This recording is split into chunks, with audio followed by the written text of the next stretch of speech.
Իդեպ, այսօր մայիսի 9-ն է, օր, որը տարիներ շարունակ հայ ժողովուրդը տոնել է որպես եռատոն։ Հաղթանակ հայրենական մեծ պատերազմում, Շուշիի ազատագրում, Արցախի բանակի կազմավորում։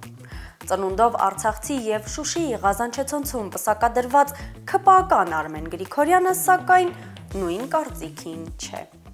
Ձեզ համար այսօր եռատոն է, պարոն Գրիգորյան։ Ոչ, ինչու՞։